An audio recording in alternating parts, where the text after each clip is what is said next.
বেরিয়ে এলো থলের বিড়াল। স্পষ্ট হলো ইসরায়েল কেন বাশার আল আসাদকে উৎখাত করেছিল, ইসরায়েলের উদ্যোগের পেছনে কি কারণ ছিল। সম্প্রতি ফাঁস হওয়া এক গোপন নথি থেকে জানা গেছে, সিরিয়ার প্রেসিডেন্ট বাশার আল আসাদকে দীর্ঘদিন ধরেই ইসরায়েল গোপনে টার্গেট করেছে। নথিতে ইঙ্গিত মিলেছে, সিরিয়ায় ইরানি প্রভাব ঠেকাতে আসাদকে হটানোর পরিকল্পনা ছিল ইসরায়েলের এক স্ট্র্যাটেজিক এজেন্ডার অংশ। বাশার আল আসাদের পতনের পর ৯ মাস পেরিয়ে গেছে।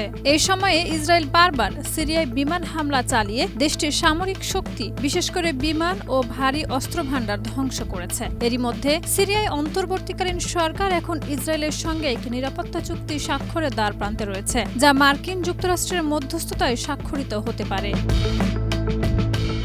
মূলত তাদের 4টি কৌশলগত লক্ষ্য রয়েছে। প্রথমত, আরব দেশগুলোর সঙ্গে সম্পর্ক স্বাভাবিকীকরণ প্রক্রিয়াকে পুনর্জীবিত করা। দ্বিতীয়ত, নিজেদের আঞ্চলিক ও আন্তর্জাতিক গ্রহণযোগ্যতা বাড়ানো। তৃতীয়ত, সিরিয়ায় ইরান ও লেবাননে ইসলামপন্থী দলের প্রভাব হ্রাস করা। এবং চতুর্থত, গোলান মালভূমিতে নিজেদের দখল বৈধতা দেওয়ার চেষ্টা। এসব লক্ষ্য অর্জনের মাধ্যমে ইসরায়েল মধ্যপ্রাচ্যে নিজের প্রভাব জোরদার করতে চায়।